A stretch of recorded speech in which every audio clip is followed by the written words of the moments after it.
दोस्तों नमस्कार। सभी व्यूअर्स को सबसे पहले तो हैप्पी दिवाली आपको और आपके परिवार को दीपावली की हार्दिक शुभकामनाएं।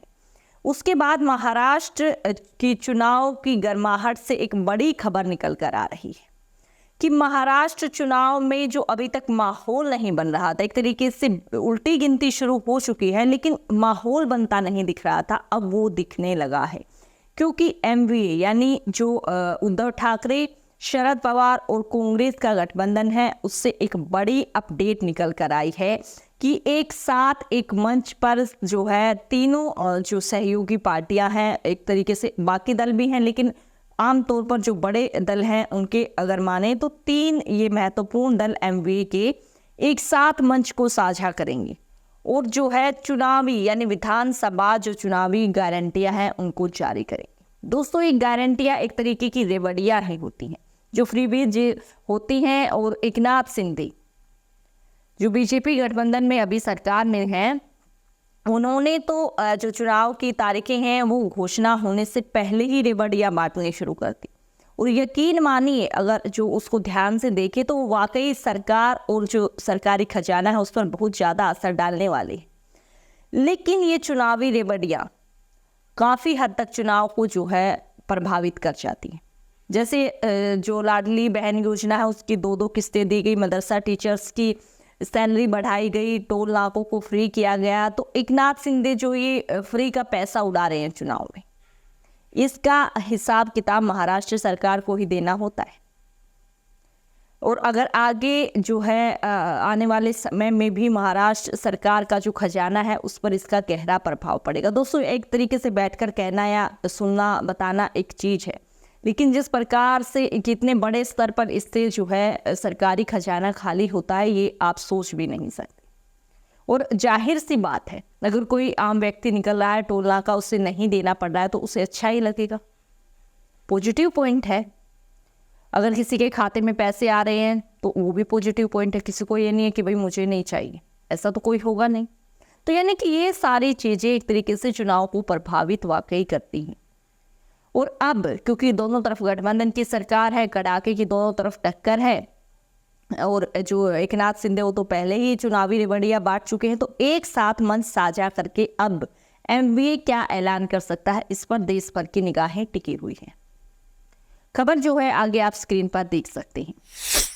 लोकसभा में विपक्ष के नेता और कांग्रेस नेता राहुल गांधी महाविकास अघाड़ी एमवीए के एक कार्यक्रम में भाग लेने के लिए 6 नवंबर को मुंबई आएंगे, जहां एनसीपी एसपी नेता शरद पवार, शिवसेना यूबीटी नेता उद्धव ठाकरे और एमवीए के अन्य वरिष्ठ नेता भी उपस्थित रहेंगे।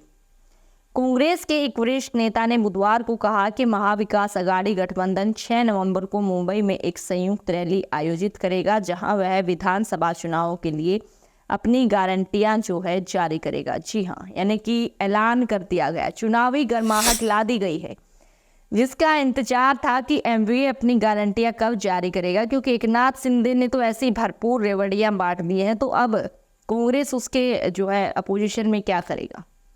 चुनावी की गर्माहट माहौल बन गया है दोस्त। दिवाली के बाद जो है बड़ा एक तरीके से धमाका एमवीए करने जा रहा है।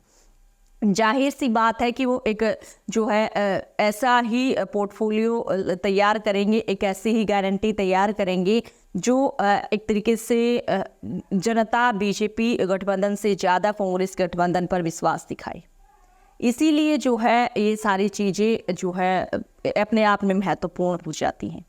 उसके बाद आगे की खबर जो है आप स्क्रीन पर देख सकते हैं।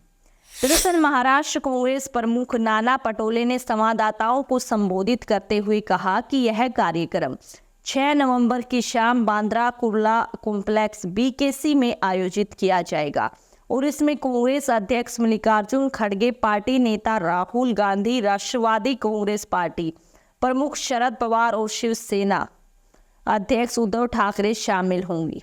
राज्य की 288 सदस्यीय विधानसभा के लिए 20 नवंबर को मतदान होगा और 3 दिन बाद 23 नवंबर को वोटों की गिनती होगी। चुनाव के लिए नामांकन पत्र दाखिल करने की समय सीमा मंगलवार को समाप्त हो गई। चुनाव आयोग के मुताबिक 7,995 उम्मीदवारों ने 10,905 नामांकन जो है दाखिल किए हैं। यानी कि ये नामांकन इतने ज़्यादा इसलिए हुए क्योंकि गठबंधन की सरकार है, पार्टियों में गठजोड़ जारी है, तो अपनी ही पार्टी पर जिनको भरोसा नहीं था उन्होंने निर्दलीय भी जो है नामांकन कर दिए, ताकि कहीं ना कहीं उनको किसी न किसी हाथ में लट्टू पची जाए। तो इस प्रकार की स्थिति वहाँ पर।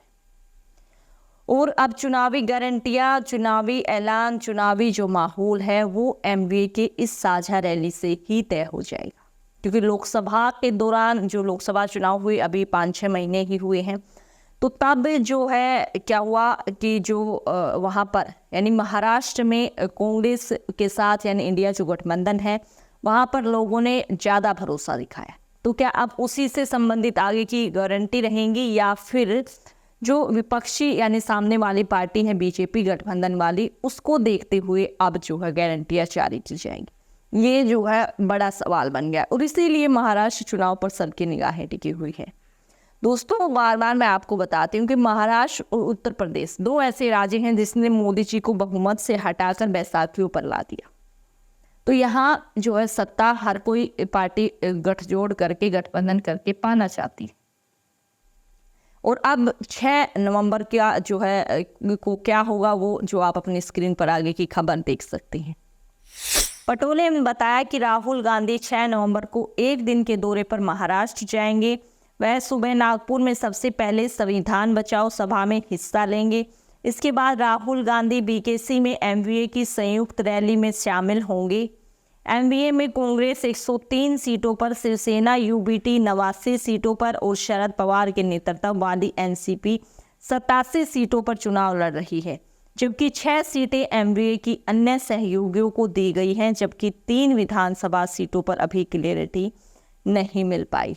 जी हाँ, यानी कि कल भी मैंने आपको विस्तार से ये चीज़ समझाई थी कि जो चुनावी नामांकन है वो बंद हो गया, बावजूद उसके जो सीटों की कशमकश है वो जारी है।